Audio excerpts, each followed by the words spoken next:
평안을 주시는 나의 하나님이라는 제목으로 말씀 전하도록 하겠습니다. 어느 누가 평안하지 않기를 바랄까요? 자기 인생에 험하고 굳은 일이 생기기를 바라는 사람들은 아무도 없을 것입니다. 그렇죠?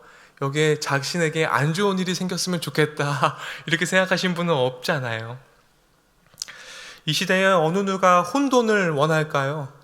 아무도 혼란스럽고 싶지 않을 것입니다. 그렇죠? 또 우리가 관계를 맺으며 살아갈 때에 사람과 사람과의 관계 속에서 불화를 원하는 사람은 없을 것입니다.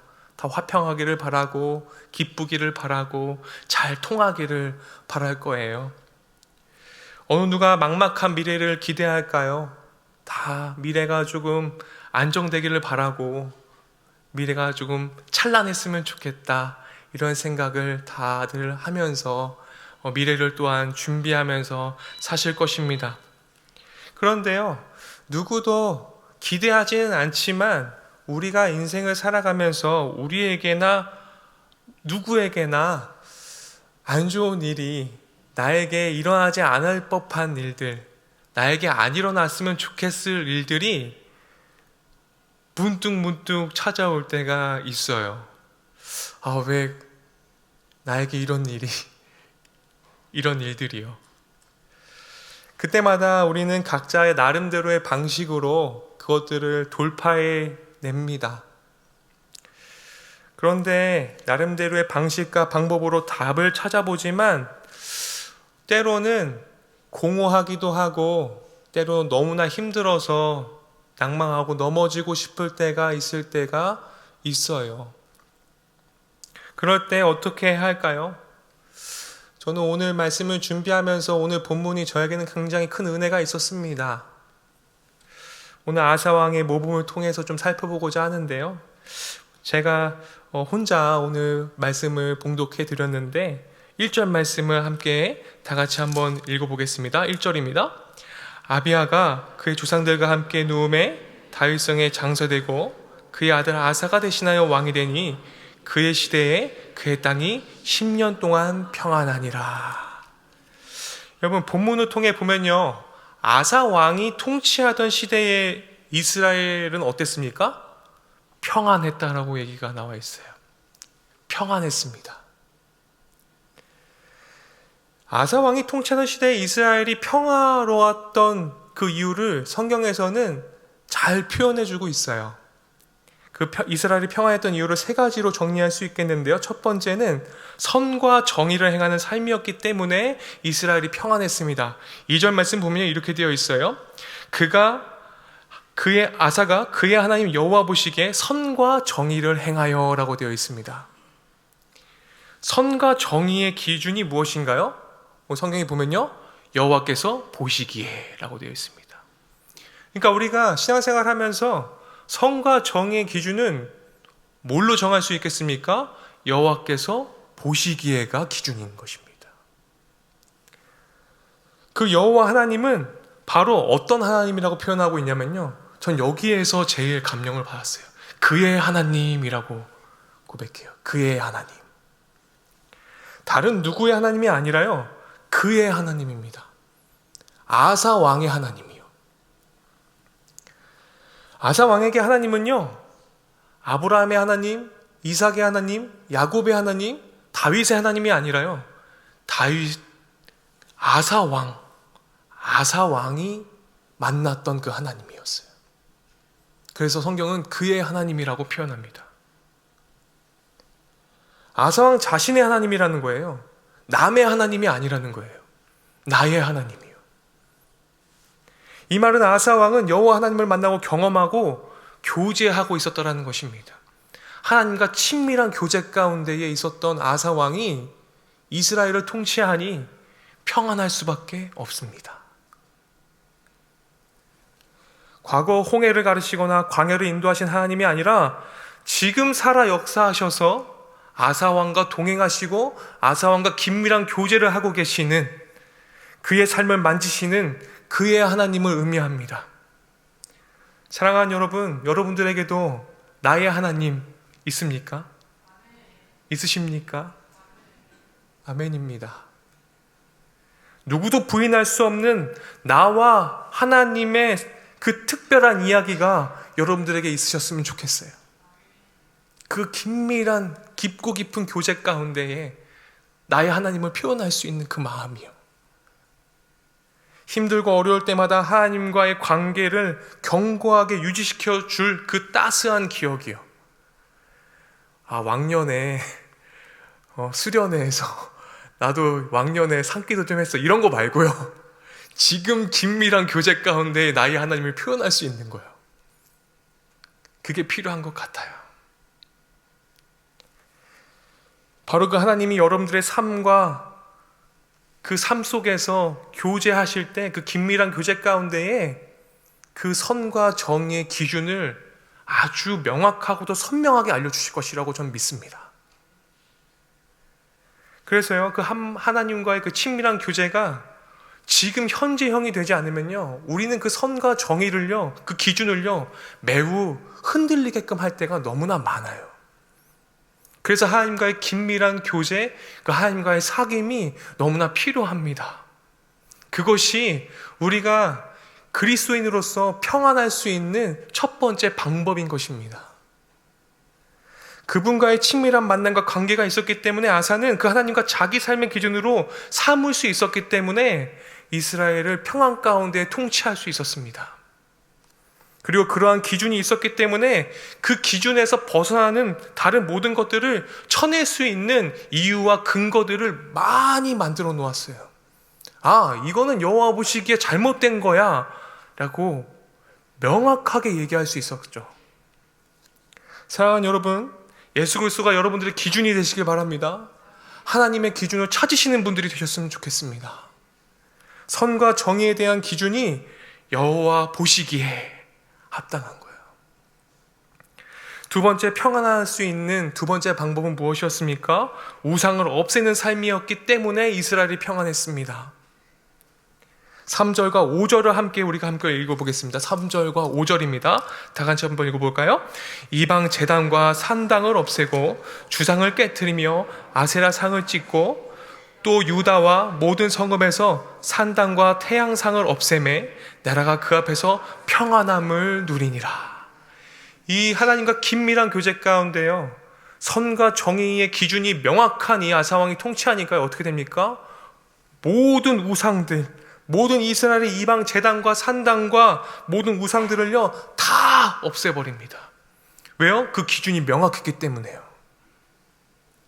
심지어는요, 그 중에는요 자기 어머니가 만든 것들도 있었습니다. 그러나 누가 만들었는지 중요하지 않습니다. 어머니가 한 일이더라도 어떻습니까?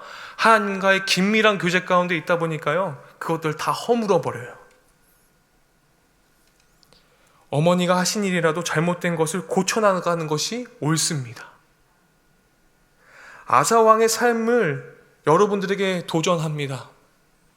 신앙을 바로 세워야 되는 것이 여기에 있습니다. 그래야 우리가 주님 안에서 평안을 누릴 수가 있습니다. 담임 목사님께서도 우리들의 하나님께서 주신 복을 가로막는 우상들을 제거하자는 것을 몇 번 강조하셨잖아요. 그죠? 그거요.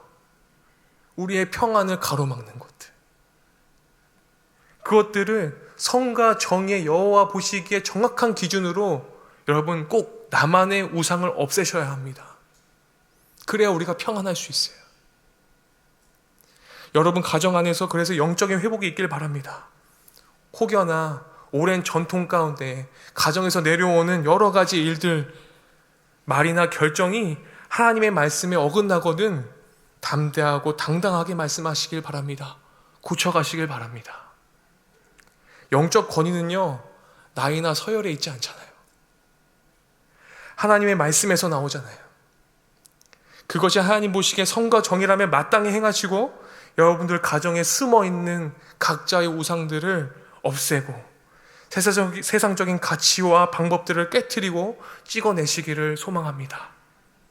다른 사람들과의 관계에서도 그 누군가 주님의 말씀에 어긋난 행위를 한다면 고쳐나가는 것이 믿음의 사람이고 벼랑 끝에선 용기를 가진 사람이라고 저는 생각합니다. 아사 왕은 이방 제단과 여러 우상들을 깨트리는 결단을 통해 평안함을 누렸음을 여러분 꼭 기억하시기 바랍니다.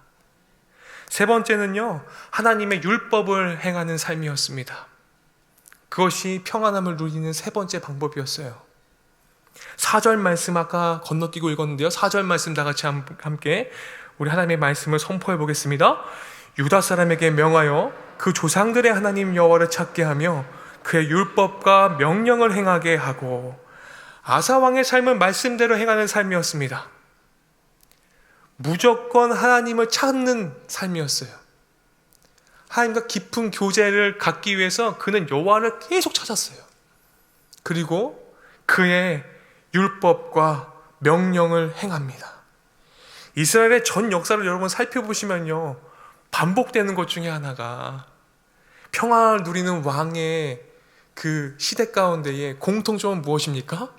하나님의 말씀이 회복될 때, 하나님의 말씀이 회복될 때 이스라엘이 회복해요.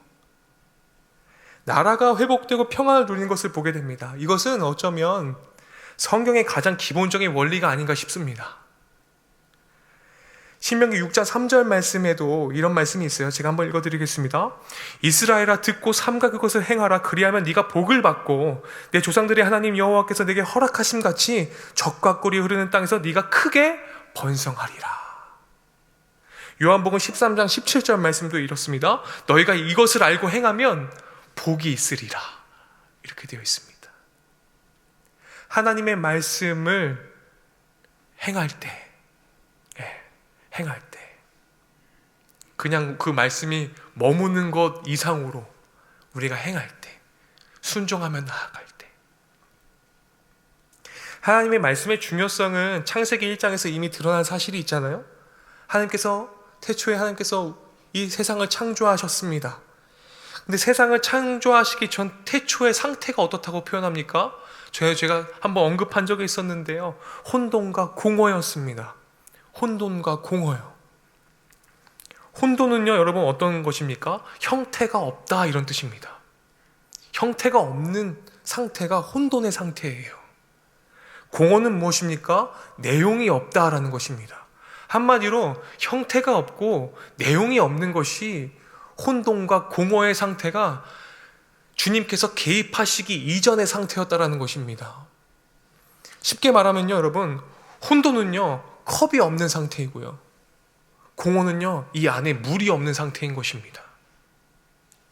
그런데 창세기 2장에 이르면요, 하나님이 보시기에 좋고 멋진 세상이 완성되는 것을 우리가 보잖아요. 그렇다면 혼돈은 질서로 바뀌고 공허는 무엇입니까? 충만함으로 바뀌는 것입니다. 컵이 생기고 물이 채워졌습니다. 어떻게 가능한가요? 해답은 하나님이 이르시되입니다. 하나님이 이르시면 혼돈과 공허가요, 여러분, 바뀌는 거예요. 하나님이 말씀하시자 이 모든 세상이 시작되고 그야말로 무질서가 무의미해지는 그런 시대가 우리 앞에 펼쳐진다는 것이죠. 이것이 질서와 충만의 세상으로 안정과 평안이 충만한 그런 삶이 되겠습니다. 그 모든 것이 말씀으로 말미암아 이루어집니다. 이 말씀을 우리 삶에 적용해 볼 수 있었으면 좋겠습니다. 간혹 우리의 삶이 혼돈스럽고 또한 공허하다고 느껴질 때, 그럴 때 우리가 돌아가야 될 것은 무엇입니까? 말씀으로 돌아가는 것입니다. 말씀으로 기준을 삼는 것입니다. 아사 왕과 이스라엘에게 평안을 주셨던 하나님께서 우리 삶에 혼돈 대신 질서를, 공허 대신 충만으로 채워주실 줄 믿습니다. 이스라엘 백성의 역사 속에서 뿐만 아니라 오늘 이 시대를 살아가는 우리들에게 나의 하나님이 현재형이 되시기를 간절히 축원드립니다. 하나님의 말씀의 능력과 권세가, 그 의미와 역할은 100번 강조해도 지나침이 없습니다. 지금 너무나 혼란한 시대 가운데 살고 있잖아요. 전 세계 뉴스를 보면요, 너무나 혼란스럽잖아요. 그런데 이 혼란한 이 시대 가운데 평안을 누릴 수 있는 방법이 여기에 있습니다. 모든 세상의 기준을 버리고 세상의 우상도 버리고 하나님의 말씀을 기준을 삼아 행하는 삶입니다. 그 말씀대로 행할 때 하나님은 참 위로와 평안을 주실 것입니다. 그래서 이렇게 했더니 6절의 결론의 말씀 우리 함께 선포하겠습니다. 여호와께서 아사에게 평안을 주셨으므로 그 땅이 평안하여 여러 해의 싸움이 없는지라. 그가 견고한 성읍들을 유다에 건축하니라. 여러 해 그 땅이 평안하여 여러 해 싸움이 없었대요. 네. 주님 주시는 평안이 함께할 때 여러분이 세운 성읍이 견고하게 될 것입니다. 주님의 말씀 따라 살아갈 때 삶의 평안이 넘치는 것을 경험하게 될 줄 믿습니다. 세상의 기준과 법을 버리고 여호와 보시기에 하나님의 기준으로 말씀대로 행하며 살아가는 그리스도인이 됩시다. 그리하여 우리의 문제의 해답을 주님께 맡기며 살아가는 삶, 하나님의 말씀으로 우리들의 삶을 개혁하는 삶, 그 삶이 여러분들의 삶 가운데 펼쳐지기를 간절히 축원드립니다. 기도하겠습니다. 하나님, 이 세상은 하나님이 창조하신 세상인데 우리들은 우리들의 탐욕과 우리들의 우상을 세우며 주님의 말씀을 버리고 자신들만의 법과 기준을 세우면서 이 세상을 변질되게 만들어 버린 건 아닌지 생각해 보게 됩니다. 주님, 우리들의 삶 속에 세상의 기준과 우상을 버리고 주님의 말씀대로 행하며 살아갈 수 있는 믿음과 용기를 주시옵소서. 하나님, 주님만이 우리들의 인생의 해답입니다. 그 주님을, 그 예수 그리스도를 주로 선포하고 고백하며 날마다 살아갈 수 있도록 도와주시옵소서. 예수 그리스도의 이름으로 기도드립니다. 아멘.